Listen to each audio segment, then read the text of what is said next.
lot of contributors rather than just Jamal and Tyler and Gary. That's what we've been trying to do, and we still, we're building confidence. We're still doing it, and we have this week and next week to get ourselves and have a confident basketball team. We're still not there, and I'll say it again. Coach gets on us and he holds us and yells. Well, if it's somebody else you need to build your confidence, you're never going to be one of those guys. You do it through really working hard and then demonstrated performance in games. Scal was terrific today. I mean, that's, again, he only played 15 minutes, but if he can give us 15, 20 minutes like that, we're pretty good. We're still not where we need to be, but, like I said, we had a lot of help from a lot of guys today, which was good. Start, Scal. He practiced yesterday great. And I looked at Tyler and I just said, I'm thinking about starting him tomorrow. He said, do it. I said, yep, then I will. And that's what I did. What did you tell him when you told him you were going to start him? I said, you two on that team, and I watched it. So Alex and he were together, and I said, you know what? That's who I'm starting tomorrow. That's what's great about being a head coach. You can do stuff like that. Johnny, he was effective a lot in the pick and pop with Tyler. How much has he worked on that? What makes that effective? That's the best part of his game, but you saw that he scored some in the post, too.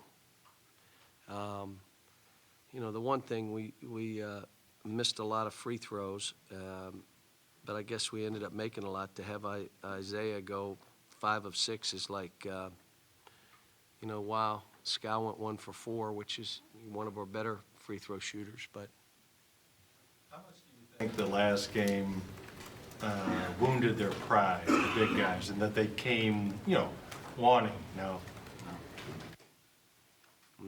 Why not? It seems like it would have wounded. You have to ask Alex.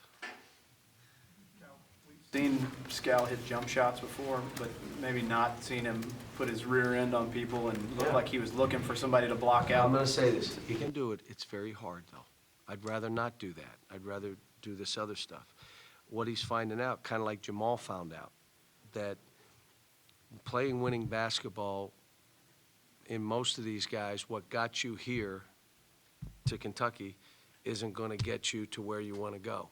You got to start doing things. You got to work harder. You got to be more focused. You got to be, you ready for this term, efficient. You're not a volume shooter anymore. No one wants to coach a volume shooter at any level. We don't have volume shooters. We have guys that can shoot, make a bunch of shots, but that's not what we have. And the way that we're going to have to play, and again, we were sloppy. There were a lot of things today that we broke down on.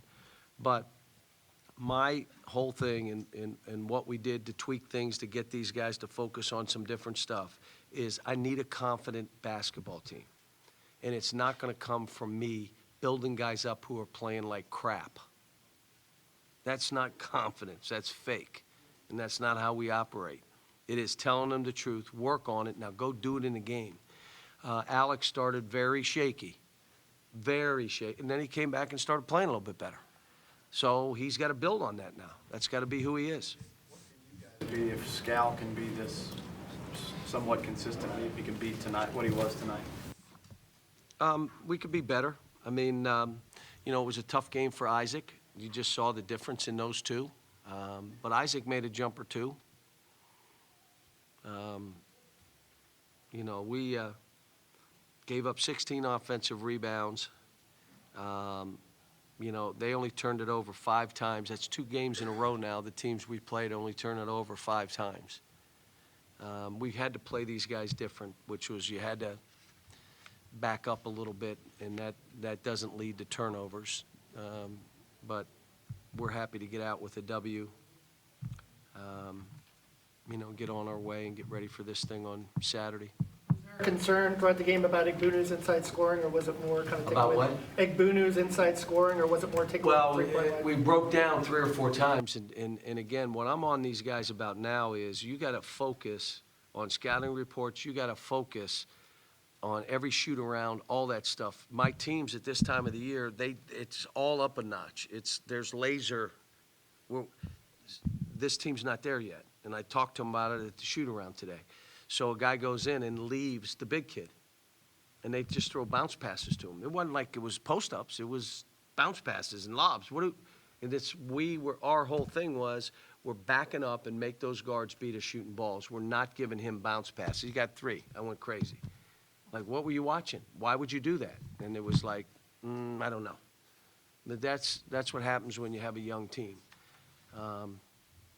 But It looked like, if you were in a pinch, Derek Willis was just about ready. that's to what somebody run said out to me, there. but I wouldn't have played him unless he asked me.